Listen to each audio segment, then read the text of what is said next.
Hello, and welcome to Eagle News International Australia Oceania. I am Mia McMcGill from Brisbane, bringing you stories from Australia, New Zealand, and Papua New Guinea. These are the headlines. Greater Brisbane closes for a 3-day lockdown as new strand of COVID-19 surfaces. New South Wales imposes wearing of face masks in all public indoor settings. South Australia's Kangaroo Island recovers from 2020 bushfires. Papua New Guinea mourns over former Prime Minister Mekere Morauta's passing. Canberra locals enjoy Tidbinbilla Nature Reserve towards end of school break. Cairns natural wonders continue to attract tourists amidst COVID-19 pandemic. And Church of Christ in New Zealand holds first Unity Games under post-lockdown rules.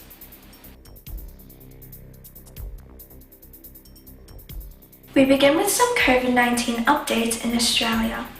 A 3-day lockdown has been implemented in Greater Brisbane as Queensland's Premier Anastasia Palaszczuk attempts to limit the spread of the highly infectious UK strain of the coronavirus. Our Eagle News correspondent, Raylan Rose Javier, will give us more on this story. Raylan? A 3-day lockdown has been implemented in Greater Brisbane as Queensland's Premier Anastasia Palaszczuk attempts to limit the spread of the highly infectious UK strain of coronavirus. After several months of eased restrictions, residents across Greater Brisbane were enforced into a 3-day lockdown from 6 p.m. on Friday, the 8th of January, to 6 p.m. on Monday, the 11th of January 2021. Prime Minister Scott Morrison declared the state a hotspot due to the serious threats of the outbreak of UK's mutant strain. A quarantine hotel worker tested positive to the highly infectious strain. As said by the State Chief Health Officer Dr. Jeanette Young, Queenslanders can't relax until all cases of the UK strain have been found. Residents living in the areas of Brisbane, Logan, Ipswich, Moreton and Redlands, Queensland are instructed to a 3-day lockdown. The mandatory use of face masks while outside of their homes are now in adherence. A $200 fine is imposed if found breaching this regulation. However, children under the age of 12 are exempted. Residents may only leave their homes for 4 reasons: to buy essential items like groceries or medication, work or study if you can't do so from home, exercise in your local neighborhood, or to provide help, care, or support to a vulnerable person. The new COVID-19 variant, also known as B.1.1.7, has an unusual number and combination of mutations, making the virus more transmissible and detrimental. The virus, which was first originated in the United Kingdom, has since become more rampant and has been demonstrated to be up to 70% more infectious than past variants.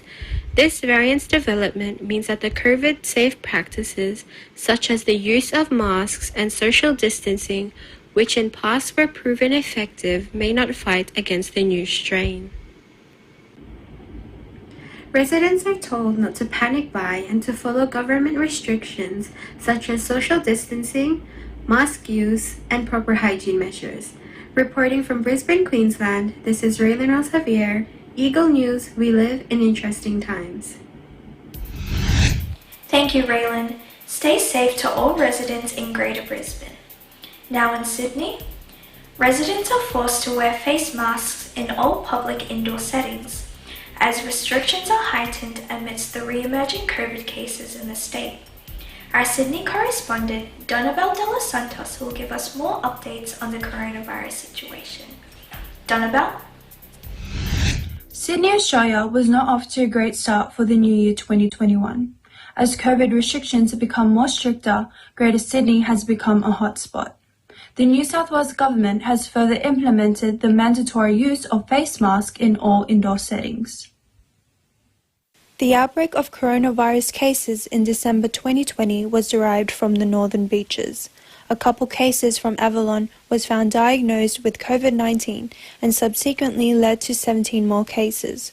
Just when Sydney was beginning to ease into a COVID normal environment with 0 cases for over a month, it was too good to be true, for it ended just before the new year. On January 3rd, 2021, the implementation of wearing face masks indoors was mandated across Greater Sydney, and in addition to this, a $200 fine would be given on the spot if one were not adhering to this instruction. This includes shopping centres and supermarkets, public transport, the cinemas, places of worship, hair and beauty salons, aged care facilities, and hospitals. However, children who are under the age of 12 are exempted, and especially toddlers and babies under the age of 2 should not wear a face mask, as it is a suffocating and choking hazard. In some instances, your face mask can be removed when eating or drinking and when communicating with others who are either deaf or have difficulty in hearing. While the people of Sydney continue to abide by these restrictions, we need to ensure that we wear a face mask indoors, as well as maintain a 1.5 metre social distance amongst others. From Sydney, Australia, I'm Donabel de los Santos, Eagle News. We live in interesting times. Thank you, Donabel. It goes to show that one can never be complacent in a time where extreme caution is best. Now moving on to South Australia. We look back on last year's bushfire season as recovery efforts in Kangaroo Island, one of the areas badly affected by the fire, are now underway. Our Eagle News correspondent Imara Lukuta will share more on this story. Imara? In the peak of summer in Australia, various parts of the country experience severe heat waves and weather warnings. Due to the severity of high temperatures, bushfires are prevalent around the country. Kangaroo Island, known for its serenity and breathtaking sceneries, experienced this firsthand. Kangaroo Island, being Australia's third biggest island, boasts many attractions that caters for all age.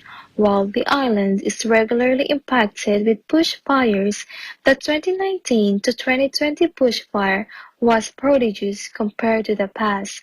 According to the Kangaroo Island official website, the fires began on the north coast of the island on December 20, 2019 and was caused by lightning strikes.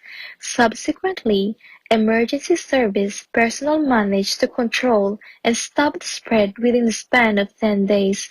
However, on December 30, more lightning strikes hit the island, particularly on the western coast. This condition worsened and deteriorated throughout the days, initiating evacuations by the 2nd of January 2020. By January 3rd, the Flinders Chase National Park, the Ravensthorpe Castleworth Wilderness Protection Area, and the Kelly Hill Conservation Park was entirely affected by the fire, burning the lush green trees and shrubs that continued for weeks.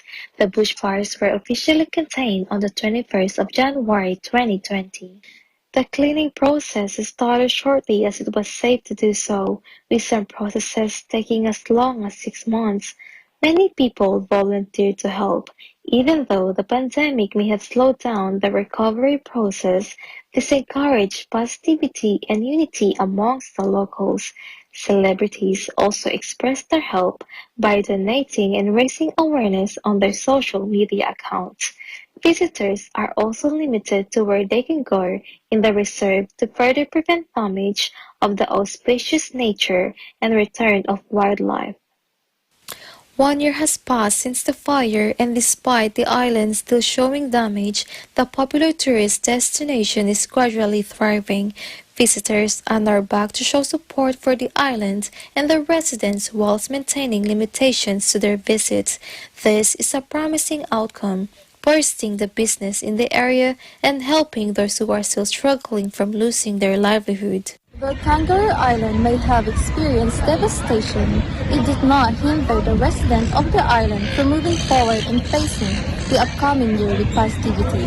The rest of the country has also expressed their unceasing support to those who have been affected by the bushfires. Reporting from Adelaide, South Australia, this is Imara Lukuta, Eagle News. We live in interesting times. Thank you, Amara. To see how the community rises up from the past calamity is truly inspiring. Now moving on to Papua New Guinea. The government has declared a public holiday to organise a state funeral and mourn the passing of its 7th Prime Minister, Sir Mekere Morauta. Our Eagle News correspondent, Eko Hortaleza Kinyola, will give us more details. Eko? Sir Mekere Morauta is the 7th Prime Minister of Papua New Guinea who has unfortunately passed in Brisbane in December 22, 2020 due to cancer. His body was returned last week to Papua New Guinea, where he now lays in the State of Parliament House, bringing hundreds of residents mourning and sympathizing. The Papua New Guinea government declared a holiday to pay respect and conduct a state funeral. Sir Mekere Morauta, born in June 12, 1946, is a native of Kukipi, a coastal village in east of Kerema. He took his degree in Bachelor of Economics at the University of Papua New Guinea and later became an exchange student at Flinders University in South Australia. Renowned to be brilliant, kind, and intelligent, he was the first Papua New Guinean to be appointed as Secretary of Finance, a position which he held for a long time, that later transitioned into becoming Prime Minister. The legacy of Sir Mekere, I think, will outlive his memory. He instituted many structural reforms that helped to transform Papua New Guinea and led to a higher growth path for the economy and brought prosperity to Papua New Guineans. He was around the time when the country got independence, and he was one of the first Papua New Guinean to graduate as an economist. And he was basically with the system, and he observed how this country, from independence, growing from strength to strength. And I think he had fine appreciation of how the economic structure. Since independence in 1975, the Papua New Guineans witnessed revolutionary changes in political, financial, general election, and super fund. The government of Sir Mek, as they fondly call him, introduced these reforms to the citizens of Papua New Guinea. Many laws and constitutional amendments were enacted and many reforms to institutions were undertaken. No wonder that the current Prime Minister, Sir James Marape, addressed him as the #1 Prime Minister of Papua New Guinea. He was indeed an economic guru and a great reformist. His death, it's a big loss for our country. We've lost, I guess, in our Pacific Island terminology, we use the word chief. So we've lost a big chief for our people. We've lost his advice. And for many of us, we've lost his friendship as well. So it's a loss for our country. But we hope that his story can inspire young Papua New Guineans to attempt to emulate what he did.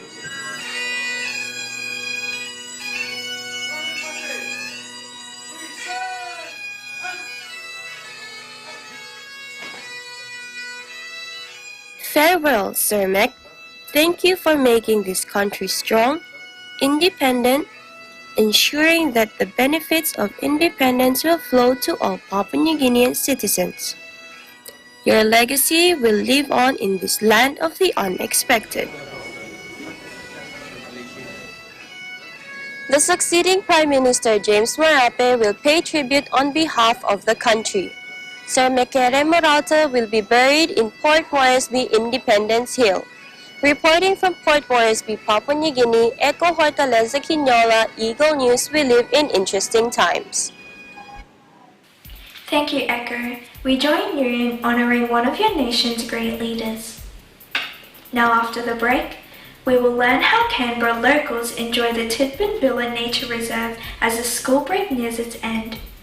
Plus, we will be taking along a tour of Queensland's scenic spots in Cairns.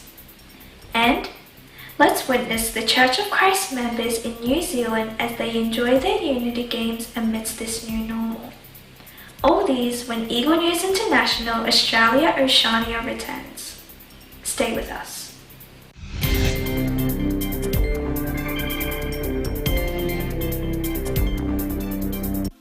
Factual. We have to defeat the virus everywhere. Timely information. Balanced, not only in the country, but also abroad. I'm certain of one thing. Interviews that people need to know. Watch Aguila Pilipinas. A 1-hour newscast of reports coming from regional hubs in Luzon, Visayas, and Mindanao. Know the important updates in Asia in ASEAN in Focus.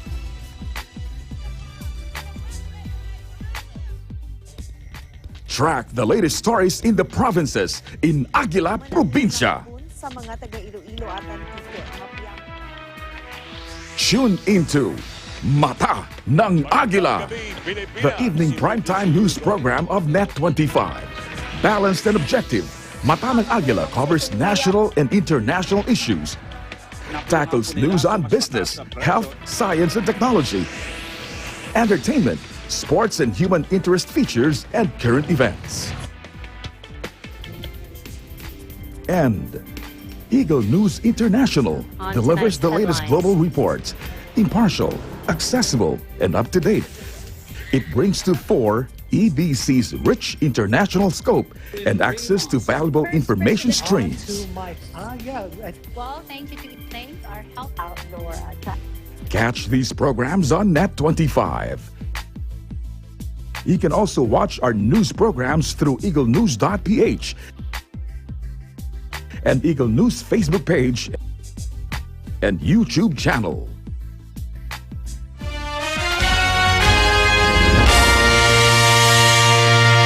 Innovation, digital disruption, globalization.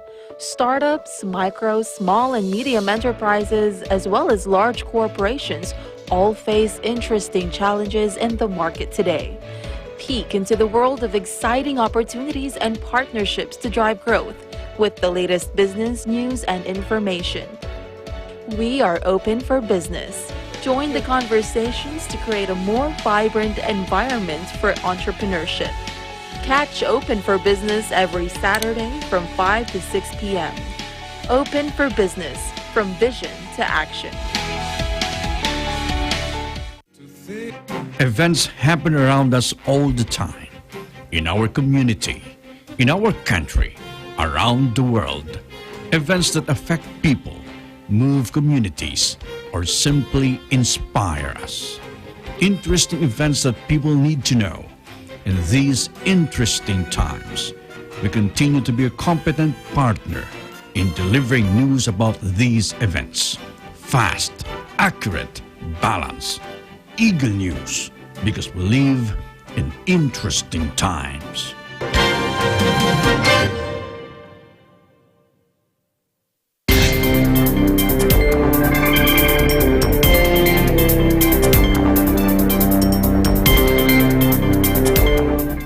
Welcome back. You are watching Eagle News International, Australia, Oceania. Border restrictions in some Australian states encouraged residents to visit domestic tourist spots. Let's tag along with Eagle News correspondent in Canberra, LeBron Fider, as he visits the Tidbinbilla Nature Reserve. LeBron? The re-emergence of alarming COVID-19 cases around New South Wales has caused border restrictions. Nevertheless, with the start of the new year and the school semester around the corner, Canberrans are ever more eager to spend their remaining holidays with enjoyment.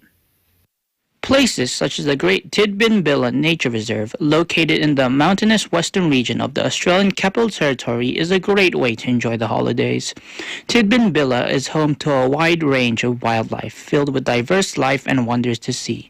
Kangaroos, koalas, and the ever-elusive platypus inhabit this natural wonder.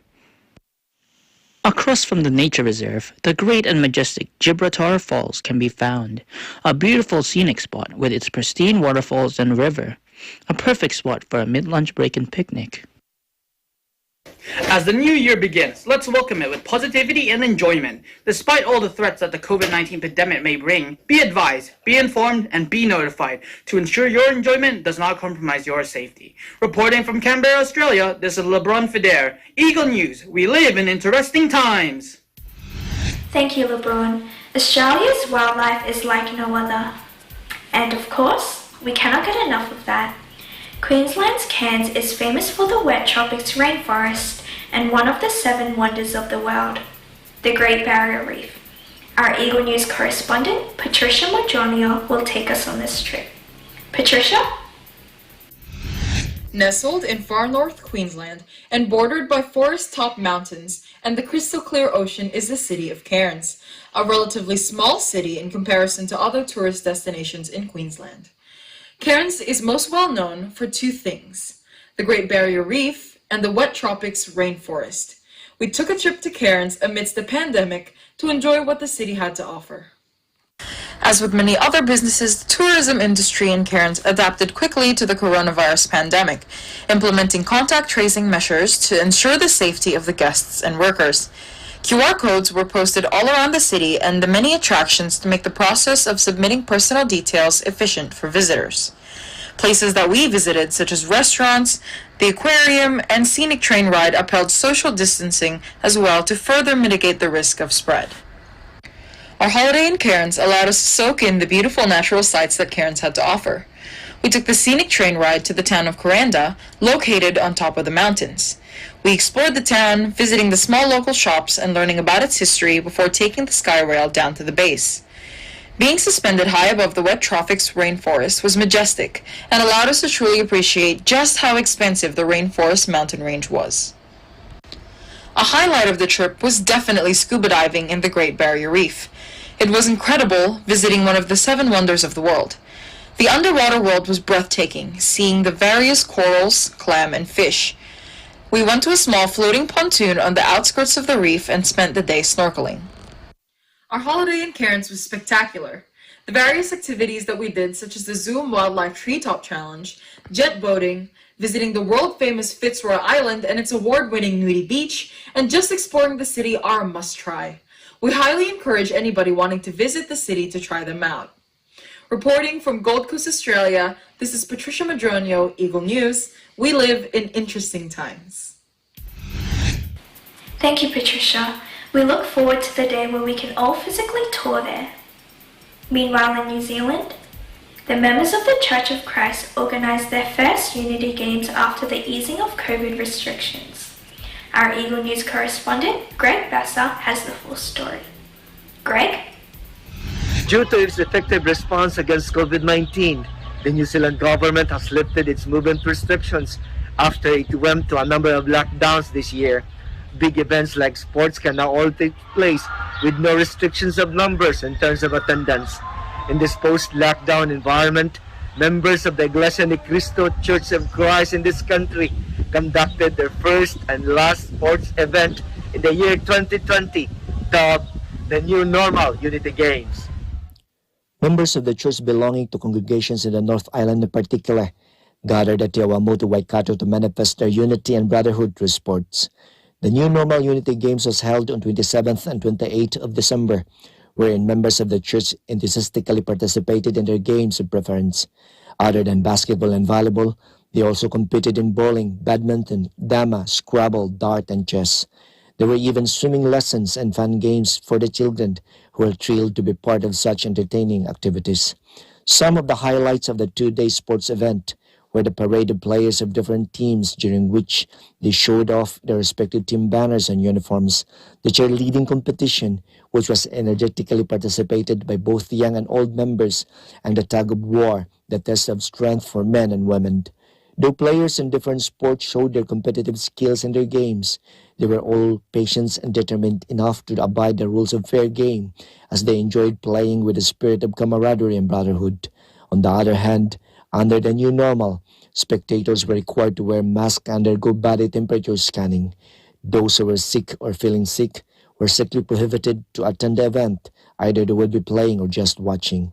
Undoubtedly, basketball and volleyball were the popular games, as it attracted many spectators, especially during the final matches, who were delighted to cheer for their favorite teams.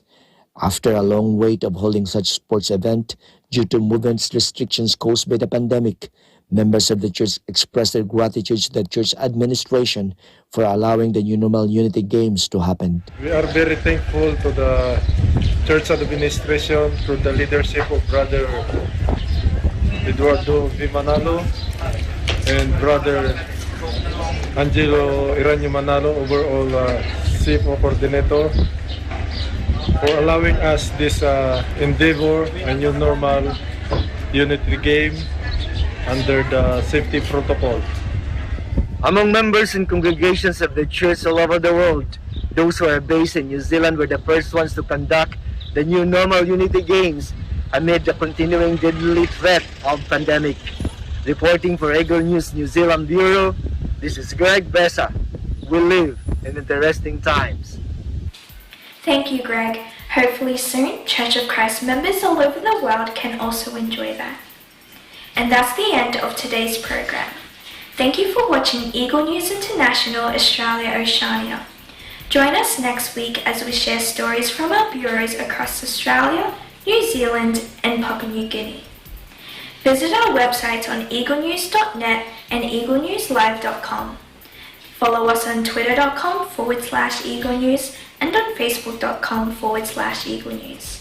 Stay safe, stay strong and take care everyone.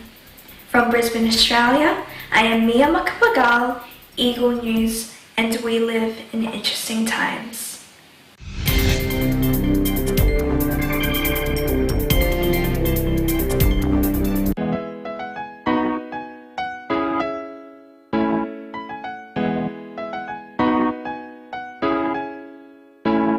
May sakit na lumalaganap, lunas di pa nahahanap. May paraan para wag kumalat, kaalaman ay ipamalas. Pag-aralan o dali na, simulan ang disiplina. Mapahamak ay hindi na, lahat ito ay makakaya. May tamang paraan ng paghuhugas ng kamay. Distansya, pila-pila, takpan ng bibig. Stay sa bahay.